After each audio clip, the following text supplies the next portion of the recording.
You've probably never gone inside a morgue. You don't have an idea of what happens behind the scenes, uko behind the closed doors of a morgue.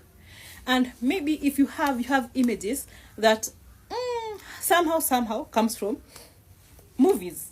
And these movies, they tend to portray a very wrong image or a very different image of what really or what actually happens uko morgue ndani.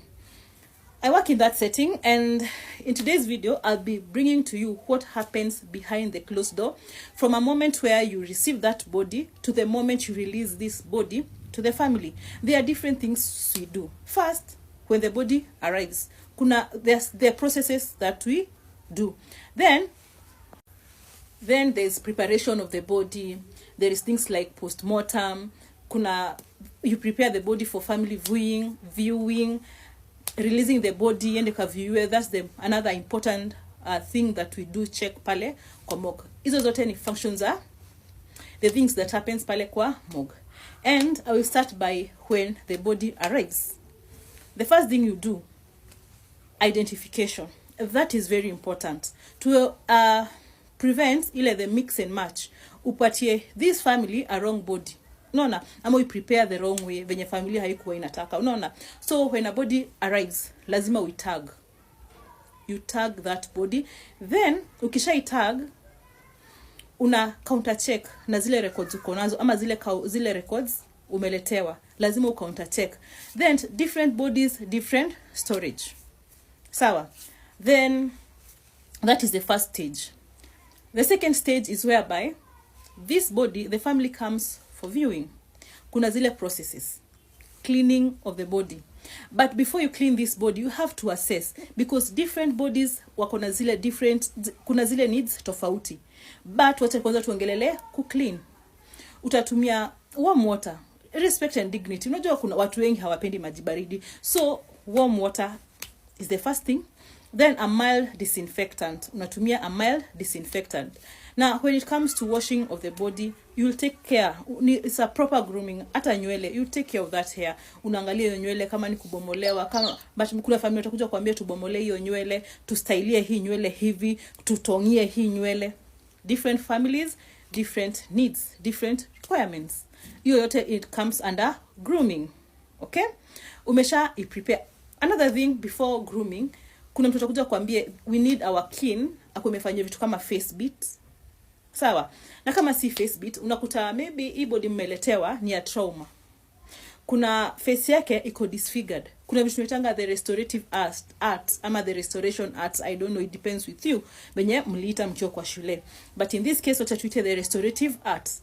Maybe kama ni hapa ilikuwa imekatwa, you have to do you suture, utumia the mortuary wax, things like that. Restoration. Sawa, before uwezenda, let us be honest with each other. You can't take body imekatwa huku, unaichukua tu hivo, unapelekea the kin. That first utatraumatize your familia and you'll not be doing any good to them. So lazima you do restorative art to that body. Okay? So umeshafanya restoration, umegroom, kama ni nywele umeitengeneza, kama ni makeup umempaka, kuoga umeosha huyu mwenda zake and what have you. Now lazima you position this person. Maybe umeletewa casket. Sawa. At this point utaletewa casket. Lazima uposition. You remember there was a story I did on my TikTok page, on my TikTok channel, where I talked about how a body ililetwa and it was wrongly positioned. Na ni body ilikuwa imefanywa restoration na mortuary wax. So wakati ilifanya hivi na ilikuwa restoration ya hapa kwa kichwa ikabondeka. So it was so grotesque. Okay? Now you have to position this body correctly. Kama utatumia kapilo, whatever utatumia for positioning, you must use it. Sawa? Positioning hiyo ni kitu very very important. Then I can tell you that wesha position, appearance yake pale kwa nini. Sasa lazima kumkama hapo like a team ama we mwenyewe ukuje uangalie appearance venye yule mtu anakaa pale, anakaa aje. Unaona, asikae funny, asikae kama asikae scary, asikae sad. Unajua if mtu atakuja one kinwao alikuwa anakaa very sad, hiyo sadness itakuwa hadi kwa watu wao, unaona, wataenda unajua kuna this notion in the African society that ukiona mtu wenye amekufa akiwa sad ama anakaa kama amekasirika ameenda hell, kuna that notion, unaona. So you as a morgue person, that's where you come in.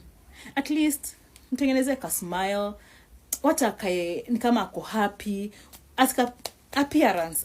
I hope someone is understanding what I'm trying to insist on. Appearance. Okay? Then kuna vitu kama postmortem. Hiyo ni kitu kingine. You find kwa mtu mwenye ajui what is postmortem. Postmortem ni ile procedure tunafanyanga ya kutaka kujua the cause of death. Unaona? Kuna zile familia, maybe in this setting wacha tuongelee mtu alikufia wapi? Hospitali. Amekufa pale, and then family call like, we are not okay with the cause of death. We need to know more about nini imeua our kin, okay, our relative ama mwenda zake. That's where postmortem inakujanga. But kuna ule mtu pass, then the family is like, we are okay, we know it's the disease process. So in such a situation you find that the family hawata insist mambo ya postmortem. Okay? Then utafind kuna ule mtu maybe amekufa, now you don't understand what really killed this person. Sawa, sapo lazima mfanye nini? Mnajikutanga kama maybe amekufia kwa nyumba, mmekuta tu mtu amekaukia tu kwa nyumba kwa kitanda, ama ameangua tu kwa nyumba yake amekauka. In such a situation postmortem inatakikananga. Either the internal, kuna the internal, the external, at least mnaenda mwangalia if alikuwa amegongwa na kitu, alikuwa anatoa the white foam. Hizo ni zile vitu mnaenda mnaangalia. Then mnapasua kama ni hapa, mnatoanisha hivyo kwa kichwa, mnaangalia the skull, mnaangalia the brain, kama kulikuwa maybe na some hemorrhage, kama kuna hemorrhage mnaweza ona na macho. Then mnaangalia internally kama kulikuwa na bleeding, internal bleeding, mnaangalia hizo vitu zote. That is what falls under postmortem. Then kuna situations zingine unakuta for example, this person amekufia wapi? Kwa hospitali. Then hospitali maybe kulikuwa na negligence. Sorry.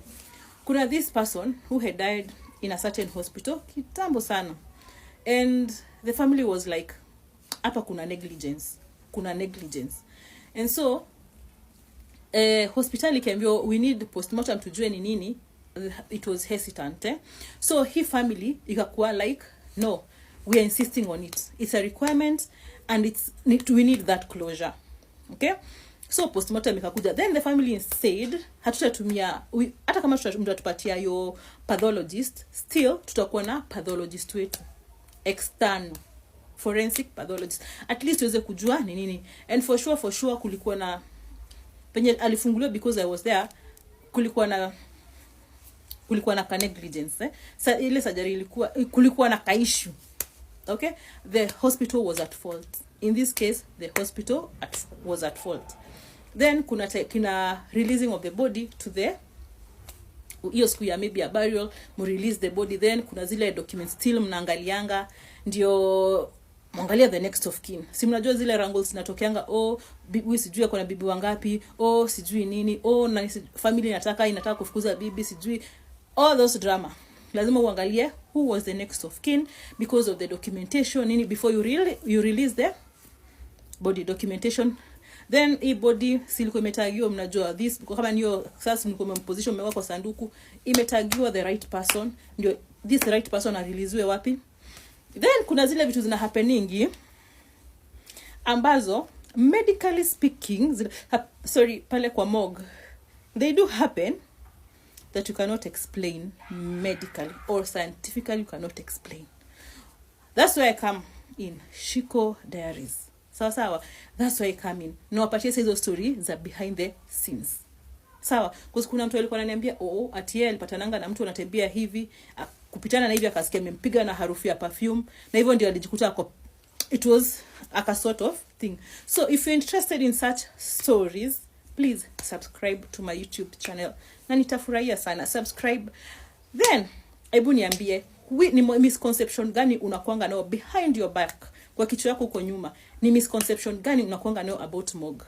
Ni commenti hapo kwa comment section. Na please, ni follow. If you want more of those stories, please subscribe. Ndio nikipost any video, unaletewa notification nimepost a video. Okay? Until next time, nikuletea video about how that dead body laughed in the morgue. Adios.